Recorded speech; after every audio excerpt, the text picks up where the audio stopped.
मोक्षमार्गस्य नेतारं भेत्तारं कर्मभूभृतां ज्ञातारं विश्वतत्त्वानां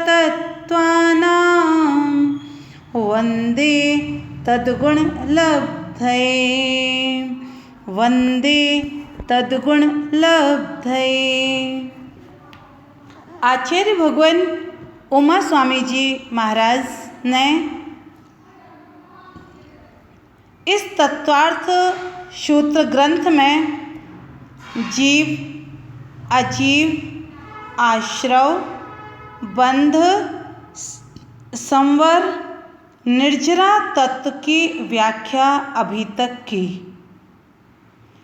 पुण्य पाप और उनके फल, स्वर्ग नरक आदि की व्यवस्था का कथन किया। मतलब पहले अध्याय में सम्यक का कथन किया, इसके बाद रत्नत्रय का कथन किया। अब आचार्य भगवान सम्यक दर्शन ज्ञान और सम्यक चारित्र स्वरूप रत्नत्रय की निर्मल आराधना का फल कहते हैं। रत्नत्रय का फल क्या है? मोक्ष। तो इस 10वें अध्याय में आचार्य भगवान उमा स्वामी जी महाराज मोक्ष तत्व की व्याख्या कर रहे हैं। मोक्ष की प्राप्ति केवल ज्ञान पूर्वक होती है, इसलिए यहाँ पर केवल्य उत्पत्ति के हेतु को प्रथम सूत्र में कह रहे हैं। मुनि मुद्रा ही मुक्ति का सच्चा उपाय है। तो आचार्य भगवान यहाँ बता रहे हैं मोक्ष 2 प्रकार का है। पहले हम ये समझ लें, एक तो द्रव्य मोक्ष और दूसरा भाव मोक्ष। रत्नत्रय की पूर्णता भाव मोक्ष है और कर्मों का आत्मा से सर्वथा पृथक होना द्रव्य मोक्ष है। प्रथम सूत्र का उच्चारण हम सब करेंगे। मोह क्षयाज्ञान दर्शना वर्णांतराय क्षयाच केवलम। पुनः सुने। मोह क्षयाज्ञान दर्शना वर्णांतराय क्षयाच केवलम। मतलब मोह का क्षय होने से एवं ज्ञानावरण, दर्शनावरण, अंतराय कर्म का क्षय होने से केवल्य ज्ञान प्रकट होता है। अब जैसे कि हम जानते हैं केवल ज्ञान की उत्पत्ति जो है वह 4 घातीय कर्मों का क्षय होने पर होती है। मोहिनी कर्म की 28 प्रकृतियाँ,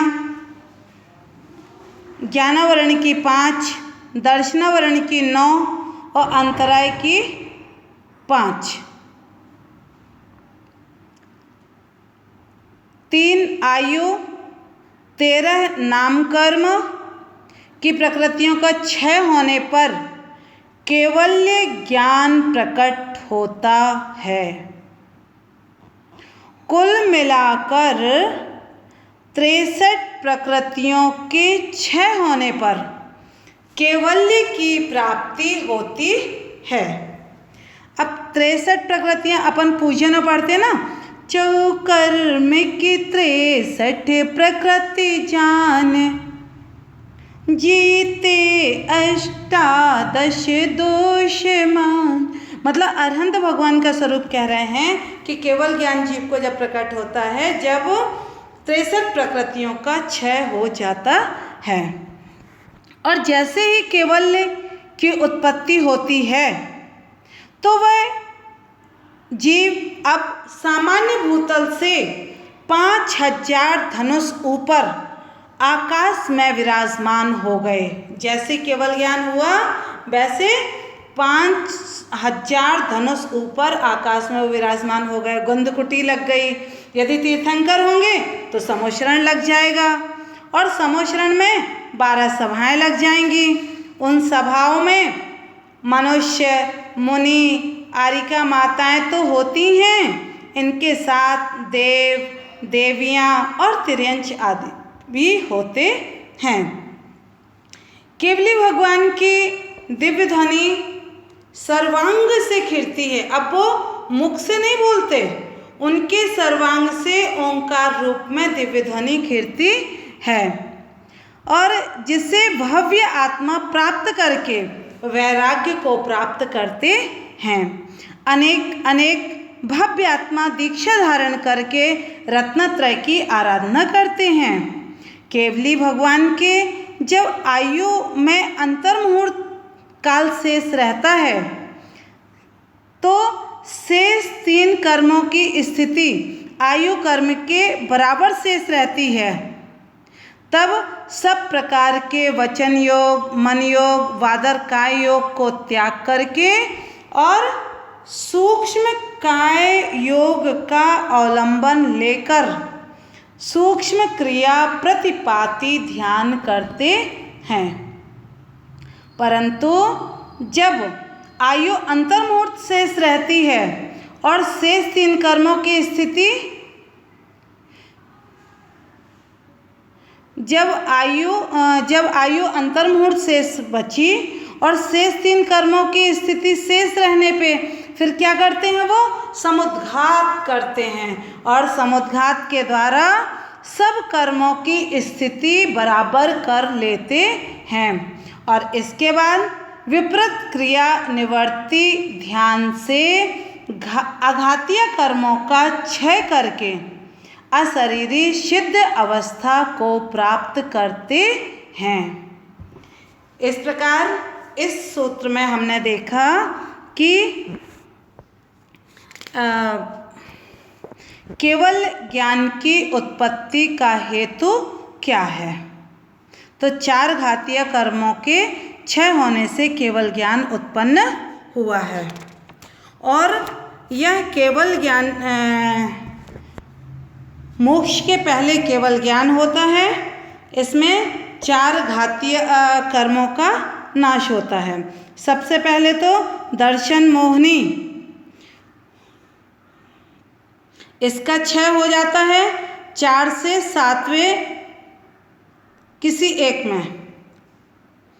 इसके बाद चारित्र मोहिनी 10वें गुणस्थान के अंत में, और ज्ञानावर्णी, दर्शनावर्णी और अंतराय 12वें के अंत में क्षय होता है।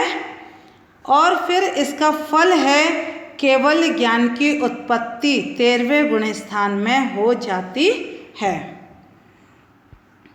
आगे दूसरे सूत्र में आचार्य भगवान कह रहे हैं, बंधो हेतु भाव निर्जराभ्याम कृत कर्म विप्रमोक्षो मोक्षः। बंध हेतु भाव निर्जराभ्याम कृत कर्म विप्रमोक्षो मोक्षः। बंध हेतुओं के अभाव और निर्जरा से सब कर्मों का आत्यंतिक क्षय होना ही मोक्ष है। मोक्ष का हेतु बता रहे हैं। पहले सूत्र में केवल ज्ञान की उत्पत्ति का हेतु बताया, अब दूसरे सूत्र में आचार्य भगवान मोक्ष का हेतु बता रहे हैं। मोक्ष यानी कि संपूर्ण कर्मों का क्षय। तो पहले क्या होगा, नवीन बंध के हेतु, मतलब जितने भी मिथ्या दर्शन, अविरति, प्रमाद, कषाय, योग, इन सब का अभाव होगा। और फिर जो पूर्व में बंधे हुए कर्म हैं उनकी क्या होगी, निर्जरा होगी।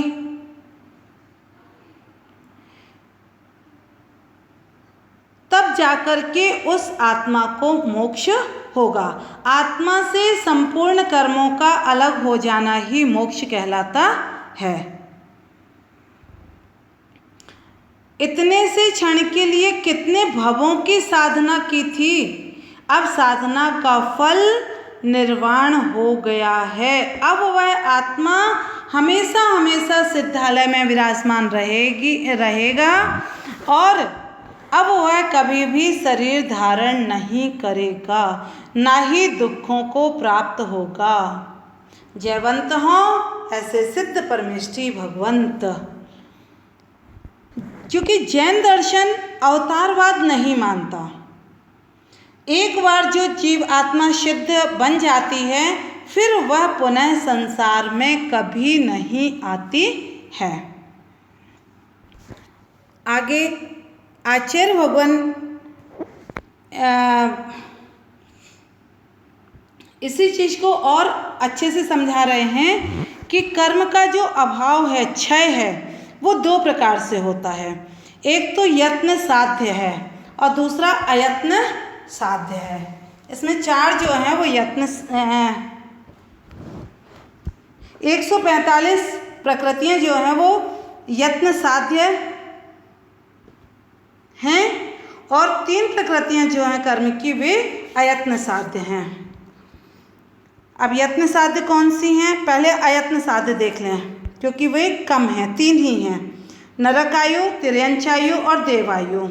मतलब चरम देह वाले जो हैं, तद्भव मोक्षगामी जीव जो हैं, उनके इनका सत्व ही नहीं है।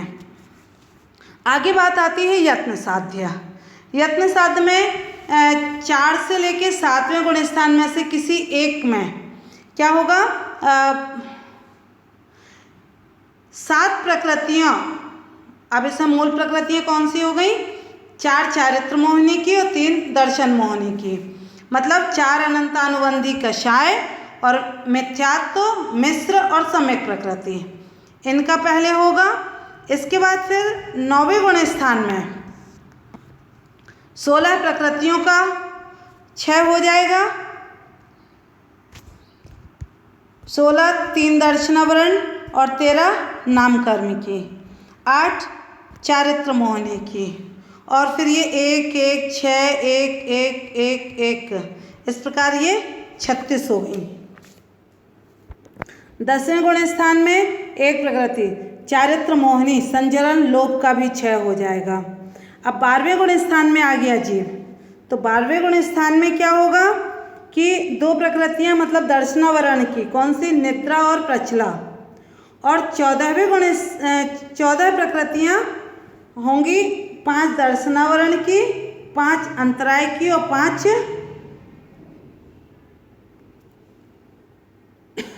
5 ज्ञानावरण की, 5 अंतराय की और 4 दर्शनावरण की।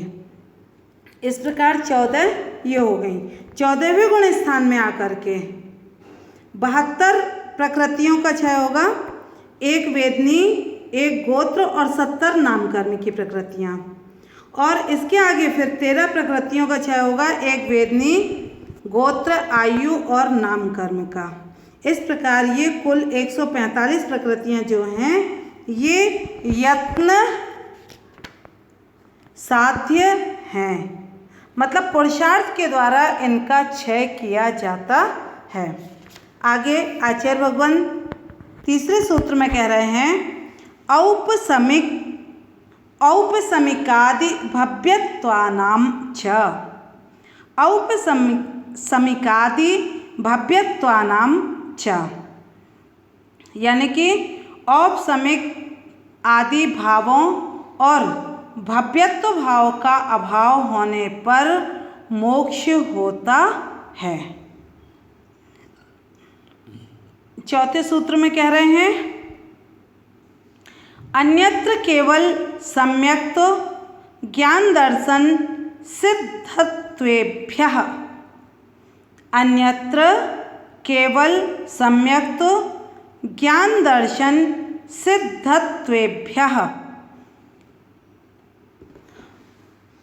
केवल सम्यक्त, केवल ज्ञान, केवल दर्शन और सिद्धत्व भाव का अभाव नहीं होता है। कहाँ पर? मोक्ष होने पे। आगे चार्ट के द्वारा ये क्लियर कर रहे हैं कि मोक्ष होने पर किन भावों का अभाव होता है और किन भावों का सद्भाव रहता है। क्लियर करके बता रहे हैं। ये भाव कौन कौन से हो गए? औपसमिक, क्षयोपशमिक और औदिक। क्योंकि क्यों होता है इनका भाव? क्योंकि कर्म के निमित्त से होते थे ये वाले भाव, इसलिए इनका अभाव हो जाएगा। लेकिन क्षयिक भाव यानी कि क्षयिक सम्यक, तो क्षयिक ज्ञान, क्षयिक दर्शन, क्षयिक वीर्य, ये प्रतिपक्षी कर्म का अभाव होने से इनका सद्भाव रहता है। आगे जो परिणामिक भाव है उसमें भव्यत्व और अभव्यत्व। भव्यत्व रत्नत्रय की पूर्णता हो गई है इसलिए इसका अभाव हो गया, और अभव्यत्व जो है वो मोक्षगामी के पहले ही नहीं था, इसलिए उसका कोई प्रश्न ही नहीं है। आगे यहाँ पे कह रहे हैं कि परिणामिक जीवत्व भाव जो है उसका हमेशा सद्भाव रहता है। क्यों? क्योंकि वह कर्म निरपेक्ष स्वभाव है। आगे कह रहे हैं, इस चार्ट के माध्यम से समझा रहे हैं कि 3 प्रकार के कर्मों के नाश होने पर मोक्ष होता है। अब ये 3 प्रकार के कर्म कौन कौन से हैं? भाव कर्म, द्रव्य कर्म और नो कर्म। इनका हम स्वरूप देखें पहले। जीव के विकार भाव कर्म कहलाते हैं, और इनका नाश कैसे होता है? तो जीव के पुरुषार्थ से। जीव पुरुषार्थ पूर्वक अपने विकार के ऊपर जय प्राप्त करता है और भाव कर्म का नाश होता है। और जब भाव कर्म ही नहीं होंगे, भाव कर्म के नाश होने से फिर पुद्गल कर्म भी नष्ट हो जाएंगे, यानी द्रव्य कर्म नष्ट हो जाएगा, और द्रव्य कर्म के नाश होने से फिर शरीर भी चला गया, यानी नौ कर्म भी चले गए और जीव को मोक्ष हो गया। इस प्रकार आचार्य भगवान ने मोक्ष के हेतु और भव्यत्व भाव आदि का अभाव वहाँ पर हो जाता है, इसको समझाया। शेष